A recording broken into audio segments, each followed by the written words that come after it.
Hello guys, since my student is late, basta ganitong late na masyado, 10 minutes late na. So, usually absent na talaga si student. So, let me open with me the parcel I received from Black app and available dito sa Orange app.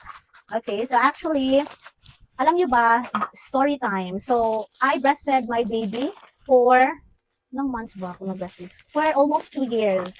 And, nung sa amin kasi Lucas, nung I stopped breastfeeding my baby, guys, alam nyo, ayaw niyang dumede sa, yung traditional na feeding bottle.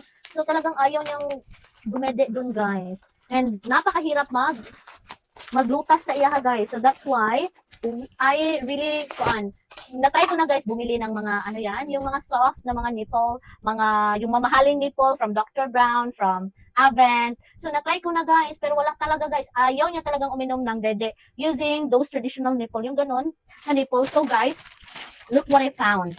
So this one is, ang ganda talaga dito guys. So this one is not nipple but it's straw. Straw siya guys, tingnan nyo guys.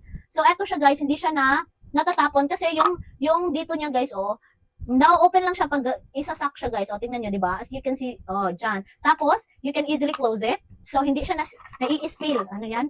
Tapos guys, ang kagandahan dito guys, kahit meron siyang ball. So, meron siyang ball. Pag nilagay natin to dito, pag kahit pa nandito yung tubig or yung gatas, maiinom pa rin ni baby. Okay? So, kahit nandito yung gatas, kahit anong posisyon ni baby, maiinom at maiinom niya yung gatas. Okay? So, bumili na pala ako ng 3. Wait lang, ipapakita ko sa inyo.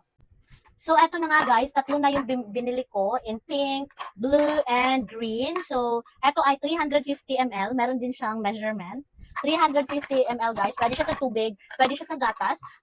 Medyo hassle lang siya linisin, but you should buy yung panlinis na may straw brush. So, nalalagay yung mga straw brush dito. Yun lang yung gamitin nyo guys. Tapos, this one, it's removable. So, natatanggal siya guys. And, oh, ang ganda niya guys. Oh, nasisirado siya guys. And meron din siyang holder guys. So 3 na yung binili ko.